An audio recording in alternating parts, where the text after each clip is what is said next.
Thank you. Thanks, Neil. All right. Thanks for the invitation from the Goyder. Sort of thrown in the deep end last week when my chair backed out, so I haven't got a great presentation prepared, but because I've got you straight after lunch, you're all vibrant and happy and healthy and full of food. I've got a PowerPoint presentation which tells you nothing, but if you fall asleep, it's got some nice soothing pictures of the Outback which will keep you captivated, if you don't want to listen to me. So, who is the Outback Communities Authority? The Outback Communities Authority, as Neil explained, is the local council where there's no local council. We are a state government statutory authority. We have our own Act of Parliament, and we're responsible for all that sort of fawny colour there on the right-hand side at the top. So it's 2/3 of the state of South Australia, or 8% of Australia in area. 625,000 square kilometres. Population of 4,500 people as at 2013. They're the ones that say they live there. There's usually a lot more than that because most of those are miners that fly in, fly out, drive in, drive out, and use all our resources but don't pay for them. There's about 30 communities out there, ranging from the small ones of no one, but there is still a community there that would hate to see us rip down a hall or something like that, to the biggest one being Andamuka, which is about 500 people at the moment. But that community rises and falls with the fortunes of Olympic Dam, 32 kilometres away. How do we do our work? Well, we have a staff of 8 people. 2 of those are based at Andamuka and 6 are based in Port Augusta. We get an appropriation of financial assistance grants the way councils do, and a small state appropriation of about $2.4 million a year.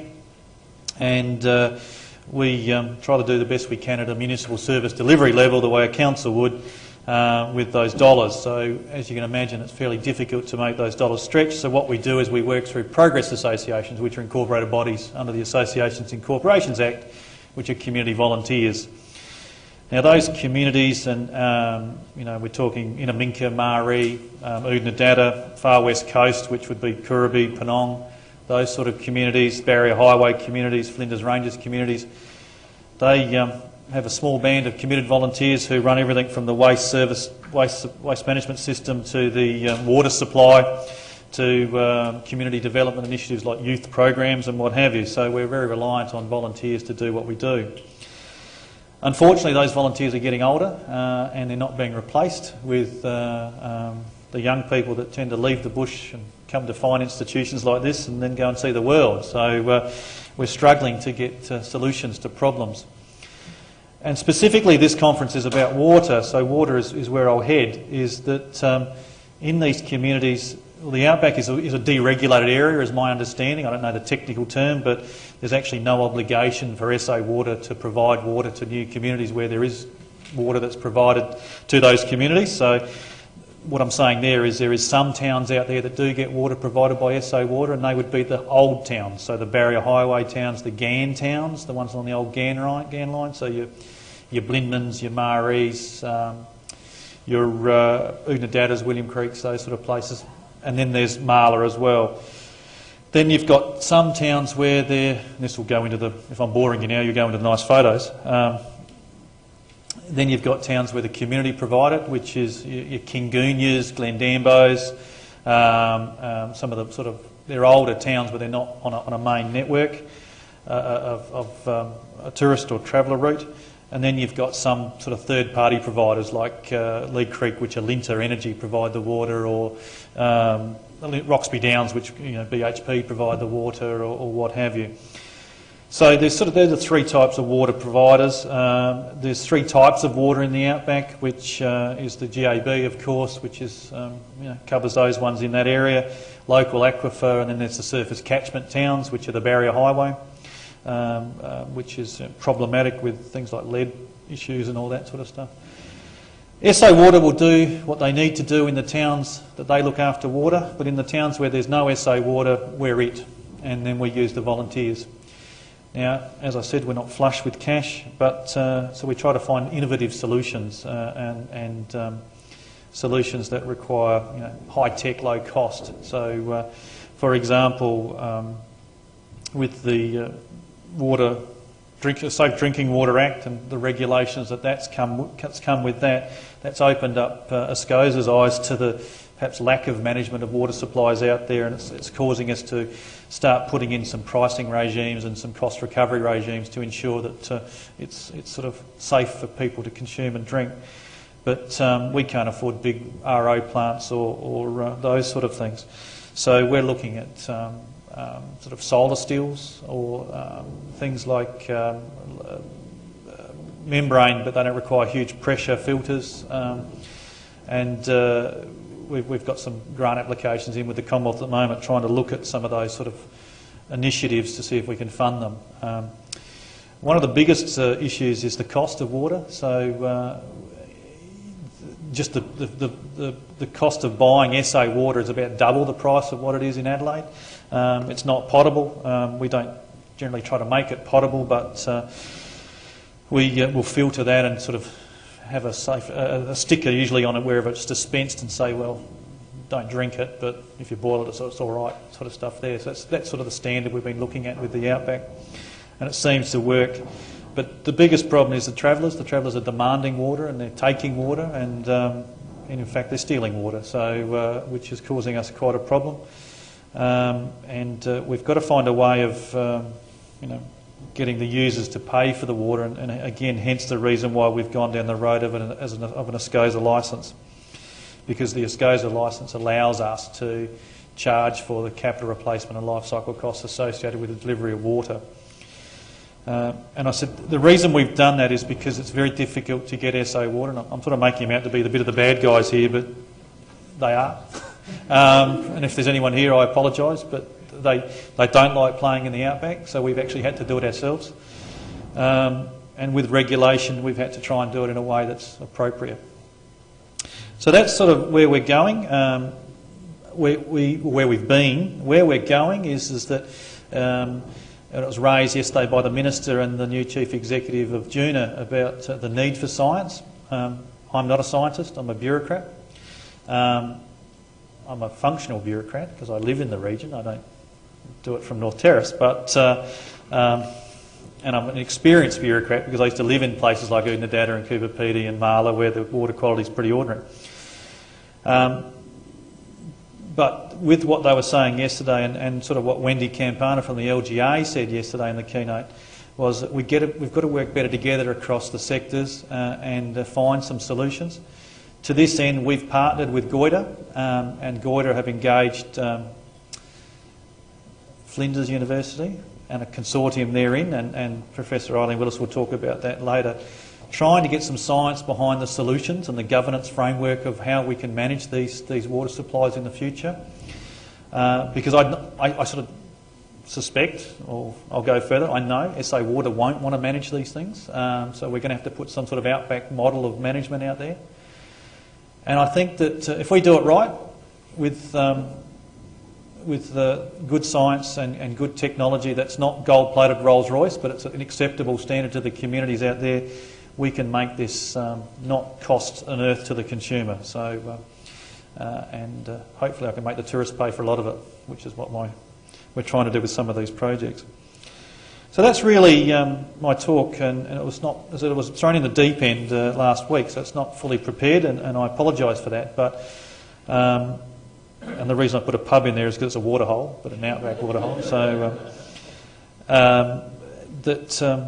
I'd rather sort of, if you've got any queries about it, I can probably better to respond to those and sort of tell you the story, because the story is a history story, but the story as we move forward is Eileen's story, and I don't want to take it from her. So that's it.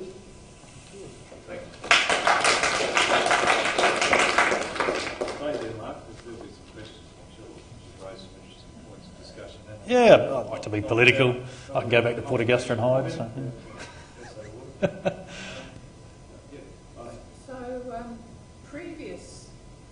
Have there been previous attempts to deal with the problem in the last 20 years? This is Dorothy Dix, so that's a bureaucratic question. Yeah. Look, there was a committee was formed, chaired by a previous member for Stewart, a chap named Gavin Keneally, in about 2003-04 to do a study, and SA Water were involved, we were involved, Arid Areas Catchment Water Management Board, which was around in those days, we were involved.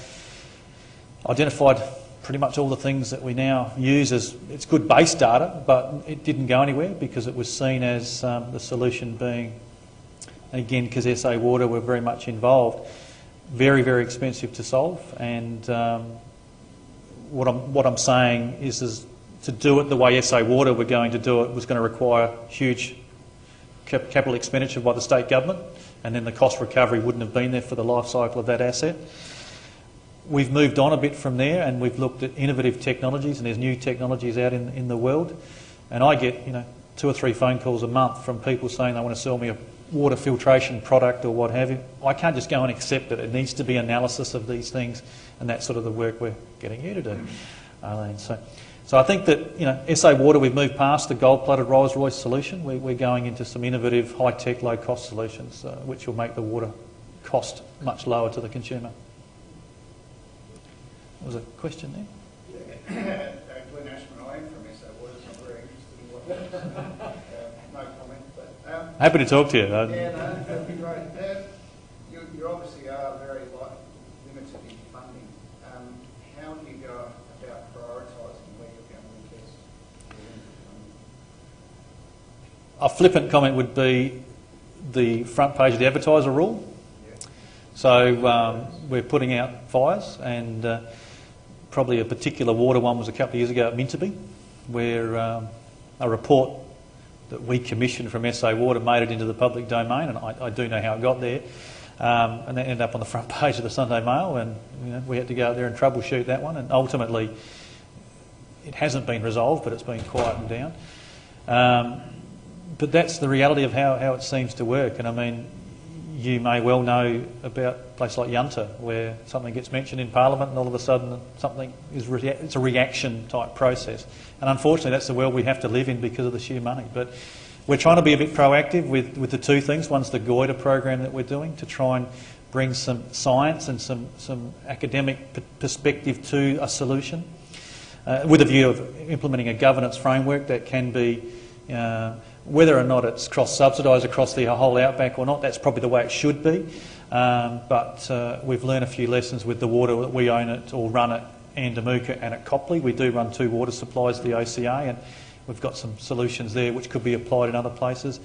And we've also applied for some grant funding from the latest big Commonwealth pool of funds for infrastructure, and looking at some $100,000 water filtration systems across 10 communities, Udnadatta, William Creek, those sort of towns, to try and put in high-tech, low-cost solutions that can be managed by local people that haven't got technical expertise, but they can manage these things with a coin dispenser that will sell to the travelling public, which will subsidise the treatment of that water, I suppose, and then in times of need will allow the community to have access to that. So, for example, yesterday was not the forum for me to pick up whoever it was that said it, but there is a drought going on in the far north of South Australia, which most Adelaide people are probably not fully across. And Udnadatta, again, as you may well know, is having water carted to it, which is River Murray water from Woomera. Now, that just sounds outrageous to cart Murray River water to the top of South Australia because the community's run out of drinking water. They've got water, but they've run out of drinking water. Their rainwater supply has dried up. We're saying that these high-tech, low-cost solutions can give that community some sort of surety of drinking water. It's not going to be potable. We won't declare it potable, but it'll be good enough to drink. So you're sort of protecting their interests for these issues. And I was involved in that drought stuff for Udnadatta, and it got a bit political. So, yeah. Long story, but that's yeah. And you must look with envy across the fence at your neighbours in the APY. In years gone by, I would have looked at it with envy. I don't look forward to 1 July this year when the Commonwealth rivers of gold may not be there. So, but in saying that, I don't want what they've got in our area because I just can't afford it, and the communities could not afford to pay for it. And where we differ from the APY lands is that we actually can charge for consumption. It's very difficult to do that in the APY lands. So And one of the things, just talking with some other speakers before the session, our legislation allows us to rate people in the outback, and we're starting to do that. So, we've sort of not hiding from the fact that our whole of outback levy, which is an infrastructure-based levy, we're looking at introducing next year. Now, this is like selling ice to Eskimos, trust me. This is a part of the world that's never paid rates, so it's very difficult. But that will open up some cash for us to do some of these solutions. So, because as we know, everything is requires matching funding these days, so we just don't have those sort of dollars. So. Very good.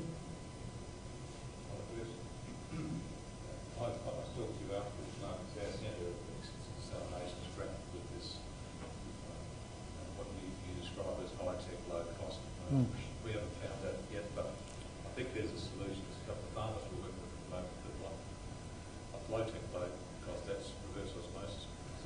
It's very mature and it's well known, and it's the cheapest form. We dealt with distillation and solar collection of heat and membrane distillation. We've had troubles with all of them. So we're sort of looking at photovoltaic to drive the motor that drives an RO system. So with Tindo out. So we need to talk about that. My board's pretty much committed to. Our board's, just about to do its next iteration of a strategic plan. It has a grand plan. It is coincidental with the Premier's vision, but we'd like to be, carbon neutral in the outback. We don't think it's that hard to do, believe it or not. Plenty of sun up there. So. Well, we just did a greenhouse in the backyard of our facility in Western Australia, which we made out of timber poles and plastic. We put 3 carousel Australian-made with distillation units on top. And we got 50 litres a day of water from seawater. We have more water than we could plant with tomatoes and strawberries. So there's technology around. These things are worth $600. The carousel, a lot of water. yeah. So we've had a lot of trouble with them. So Yeah. we have a bit. Well, the carousel unit's what we're looking at putting in a data. Well, there's a few traps. Oh, there we go. So I won't tell you about it, but I'm happy to tell you about it. Thank you. But Cheers. As a low-tech, it's not cheap, but you do get good water out of it. But there are some traps to keep everything going. But it's good to see some Australian-made stuff. It's, I think, has a capability for outback areas. But if you wanted to compare dollar for dollar, the photovoltaic RO will produce a lot more water, probably for a lot less cost. Yeah, we'll talk about that later. But thanks for the interesting discussion. And the slides are fantastic. I don't know if that's Cooper's Creek, but just It was. wonderful country, and that must be one of the side benefits of working where you do, is you get to see all this stuff. I get paid to see the outback, so yes. Can you join me in thanking you?